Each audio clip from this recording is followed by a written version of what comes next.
Hey people, welcome back to After Credits and yet another segment of the indie movie that nobody else goes to see and review but us. There's no other people seen this?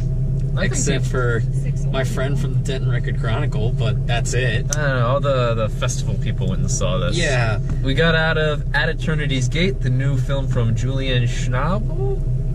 The director. From Julian Butterscotch Schnapps. Yeah, the guy who did Diving Bell and the Butterfly. As if you've heard of that.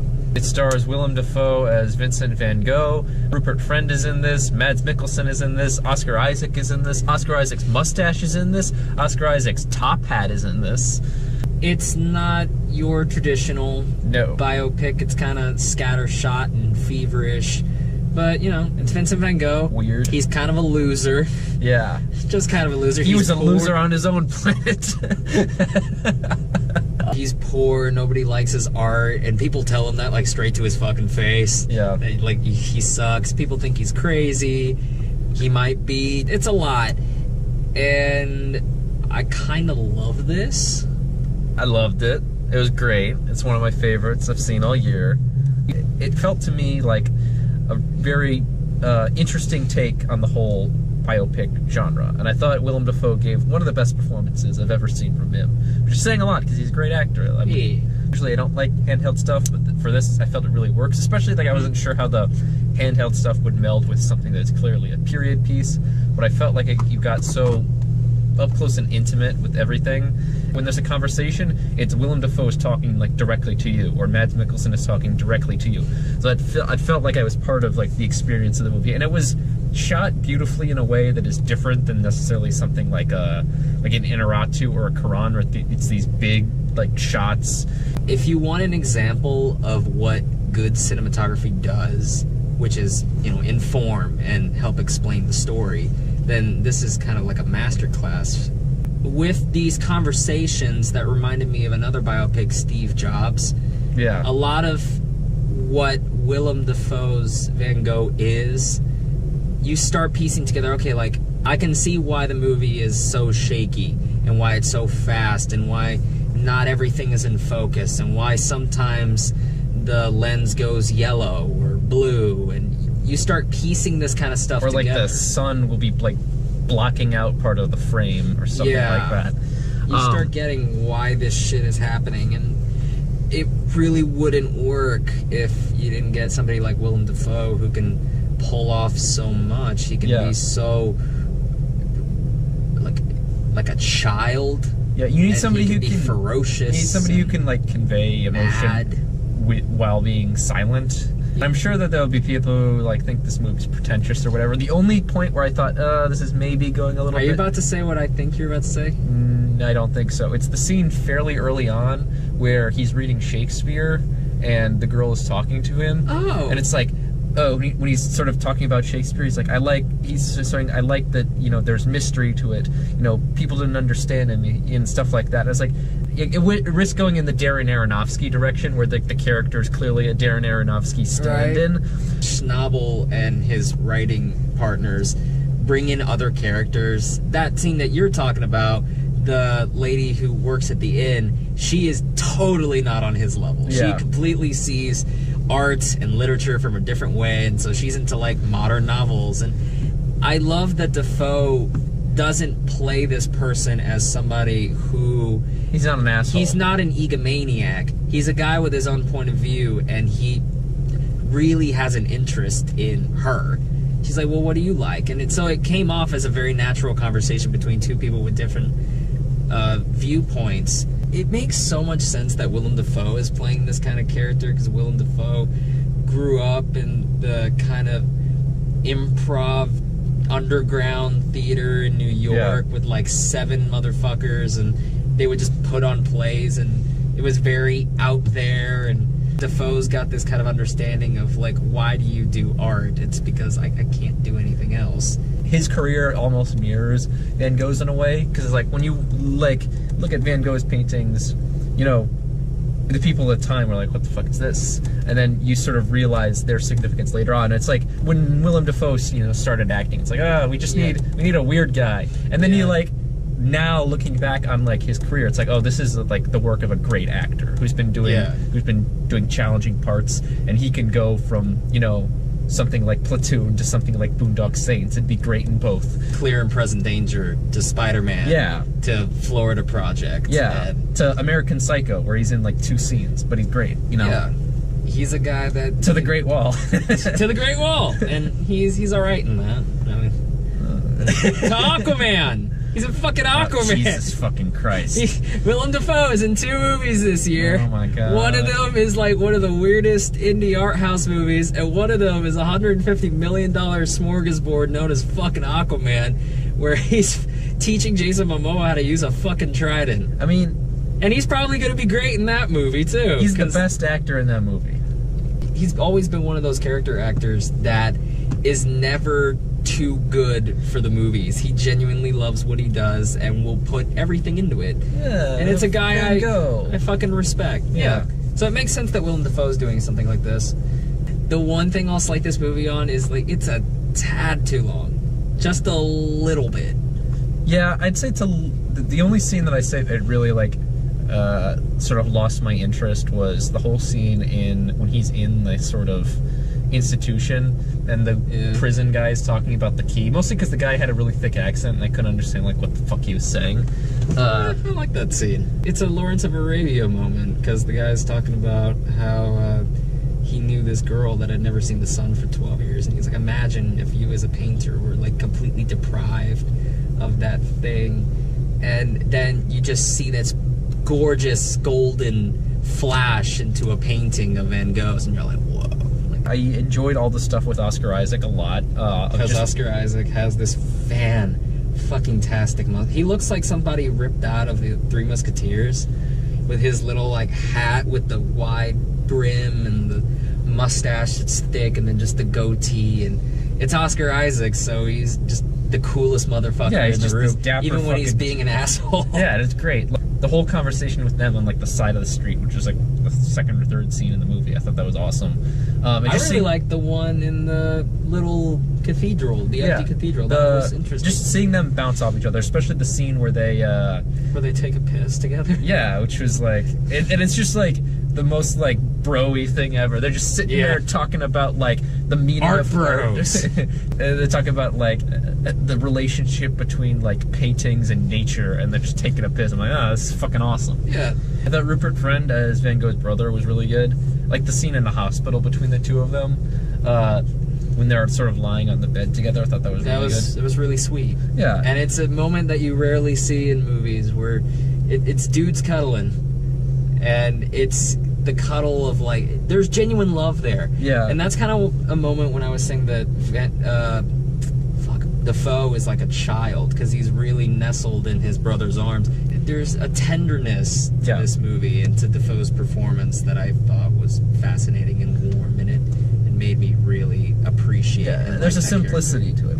All the supporting cast really helped create it helped illuminate different sides of Van Gogh. Yeah. Where you can kind of get lost in Van Gogh's madness, but when you have people to ground him and like pull little pieces out of him, you need somebody to be picture. Like, yo, what the fuck's happening? So much of the cinematography is amazing to me. I love how whenever Van Gogh's in like a feverish state, you realize that the way he paints is totally reflective of his messed up vision. Didn't Van Gogh suffer from like poisoning? Like, didn't he? Probably. You see his vision completely enraptured in either these blue tints or this yellow tint, and it totally informs the way he draws. And you realize that some of the reason why he draws like in mystery is because half of his vision, you know, he's losing his vision in the bottom part of his eye. And you also see it with the way that Van Gogh is running through a field of grass, and then eventually your brain just kind of tries to stop finding feet and grass and just kind of lets that blur in, and it's very impressionistic, and it's like got an energy and emotion to it that on just a flat canvas you don't really appreciate. Yeah, I was gonna say the same thing. If it was shot in a more traditional way, I don't think it would have been nearly as effective. And even like the scenes that are shot somewhat traditionally, like the scene where he's going through the gallery when he's in his fucking dapper ass gray suit and hat. Holy fuck! It's like put Willem Dafoe in Dumb and Dumber 3. And the whole cathedral scene with Oscar Isaac. yes. Which is probably my favorite scene.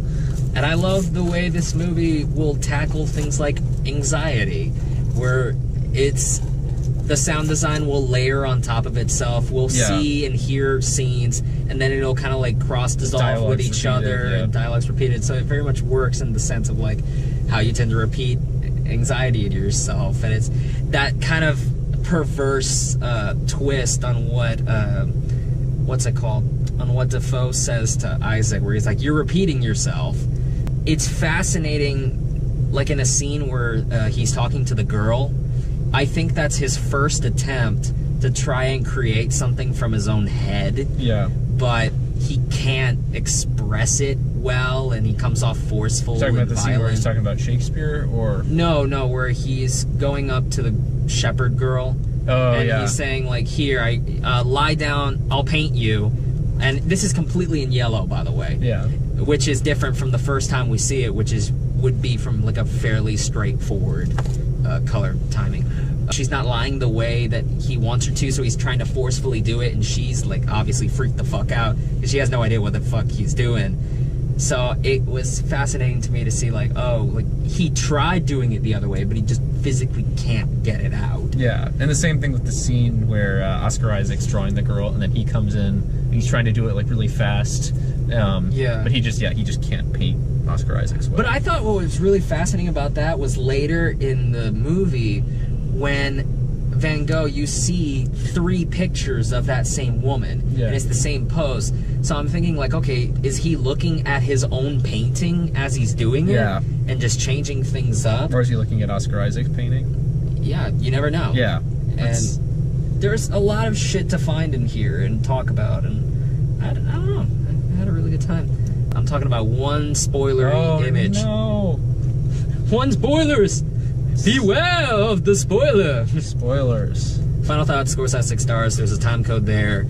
Just letting you know, watch this movie. Van Gogh is dead, and his brother is selling all his paintings around his coffin, and it's like an open casket funeral. And something about garage sale. Something about the way that was shot, just it was so violent and macabre and perverse. Nobody's even really looking at him. They're kind of just giving cursory glances while they're just looking and admiring his paintings. Well, you don't know how far they were into... This could have been, like... Yeah. Far into the ceremony. It could have been, but something about that just really rubbed me the wrong way. And it was like a terrible irony of his life. And they always talk about, like, people don't appreciate artists until they're dead. When you actually see that, that really got to me. Yeah, but it wasn't like a movie's fault. It was just like, that's life. That's life, kids. Back from the one spoiler, and we're talking about final thoughts. Scores of 6 stars. I'm gonna give it to Liam. Oh, me. Yes. I thought this movie was great. I thought it was beautifully shot. I thought Willem Dafoe gave a great performance. It was very entertaining. It was melancholy. It was uplifting. It was really creative in just the way everything was shot. And even though there wasn't necessarily a strong narrative through line, the character is so consistent and interesting, and Dafoe's performance is so captivating that, you know, it never loses your attention. It's definitely, I think it's one of my favorites of the year. I'm gonna go pretty big. I'm gonna go 5.5 out of 6. I don't know why it doesn't get that 6 star. Maybe if I rewatch it, it's a 6-star movie. But right now, I'm going 5.5. I had that same thought. I was thinking, like, is there a world where I can see myself giving this anything other than a 6? And I'm like, yeah. I think I'm going 5. Oh, no, you hated it. Yeah, no, it's terrible. It's terrible, just like Prisoner of Azkaban. Fucking Cuarón. Piece of shit. Not like that other guy. No. David Yates. What a genius. Oh my god, I'm gonna kill myself. It's feverish, it's tender, it's violent, it's chaotic and beautiful and relaxing, intense, melancholy. It's an entire life of a person who's fascinating to watch and brought to life by one of the best actors working today. There's a great line where he says, like, I paint to stop thinking. So if you just kind of leave your leave your world behind and just get into this movie, I think you'll find a lot to pull out from it. And it is one of the best movies of the year. I think the length is a bit long, and again, I don't know why I'm not going 6 out of 6. I think I'm maybe being more conservative this time of year because there's a lot of good movies coming out. But it's so unique. This is good movie. I see so many movies that look like each other where something like this comes out, I go, oh yeah, that's cinema. I have consensus of 5.25. Go see it. Yeah. Go take all your friends. Go take your kids. Go take your pets. Don't take grandma because she's not going to know what the fuck's going on. It's okay. I have a blog called liammgawhan.wordpress.com. I review a lot of movies. I actually go see movies that are good. I don't go see the Robin Hoods. He doesn't type sentences. He just mashes keys, and you can see the impression of the movie as you're going. No, this is I think I was checking. This is my 50th. Liam sees in Braille. Yeah, it's true. It's my 59th movie review this year. This will be. You gotta get 10 more at least. Stay tuned. Hang out with us. Subscribe, like, all that bullshit, and we'll see you guys next time. Take care. Peace. Fuck you.